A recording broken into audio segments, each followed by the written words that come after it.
খাসমহল বালুচর চৌরাস্তা সিএনজি স্ট্যান্ডের উদ্যোগী অষ্টম বার্ষিক তাফসীরুল কোরআন মাহফিলের সম্মানিত সভাপতি হযরত উলামায়ে কেরাম, তলবে আযম, অত্র এলাকার মুরব্বী ভাই ও বন্ধুগণ, সকলকে আমার অন্তর থেকে মোবারকবাদ।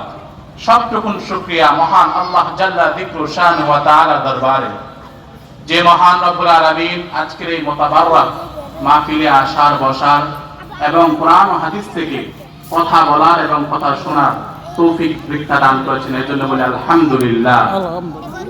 লক্ষ কোটি দরুদ সালাম আল্লাহর সৃষ্টির প্রধান আকর্ষণ, সৃষ্টিকুলের সম্রাট, নবীকুলের মাথার মুকুট, শামসুল হিদায়াত, বাদরুদ দুজা, সরকারে সাকলাইন, খাতামুন নবিয়্যিন ওয়াল মুরসালিন, আফতাবে নবুওয়াত, শাহানশাহে রিসালাত, সরকারে দু জাহা, সুলতানুল মদিনা, হুজুরে আকরাম, নূরে মুজাসসাম, নূরুন আলা নূর, নূরে মুহাম্মদ সাল্লাল্লাহু আলাইহি ওয়াসাল্লামের উপর আল্লাহ পাক যাকে ১৫০০ বছর পূর্বে সর্বশ্রেষ্ঠ এবং সর্বশেষ নবী ও রাসূল হিসেবে প্রেরণ করেছেন, যার পরে আজ অবধি কোনো প্রকার নবী কিংবা রাসূল অবশ্যই আসে নাই, অবশ্যই এখনো নাই, অবশ্যই কিয়ামত পর্যন্ত আসবে না।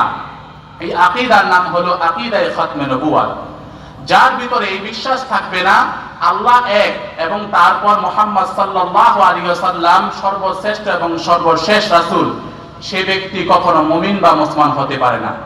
তার কারণ হলো আল্লাহ তাআলা রাব্বুল আলামিন সূরাতুল আহজাবের 40 নম্বর আয়াতে বলেন, মা কানা মুহাম্মাদুন আবা আহাদিন মির রিজালিকুম ওয়ালাকিন রাসূলুল্লাহি ওয়া খাতামান নাবিয়্যিন। হে মানব জাতি, মুহাম্মদ সাল্লাল্লাহু আলাইহি ওয়াসাল্লাম তোমাদের মধ্য হতে কোন বয়স্ক প্রাপ্ত পুরুষের পিতা নন, কিন্তু আমরা তো জানি মুহাম্মদ সাল্লাল্লাহু আলাইহি ওয়াসাল্লামের চারজন ছেলে সন্তান ছিল।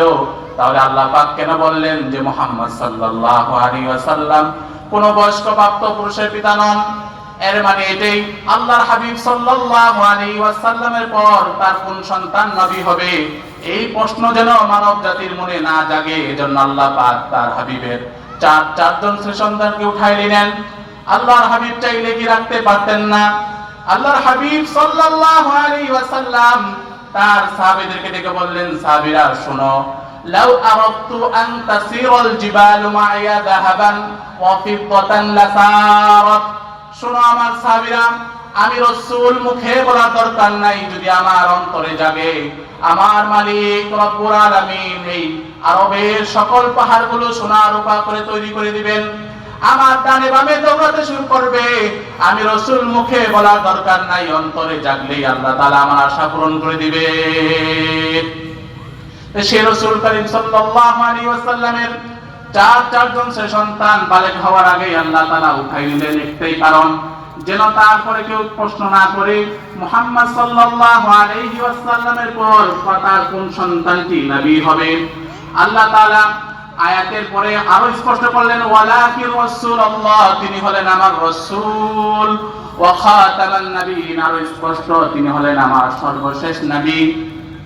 এই আয়াতের তাফসীর করতে যে আব্দুল্লাহ ইবনে আব্বাস বলেন, মা কানা মুহাম্মাদুন আবা আহাদিন মির রিজালিকুম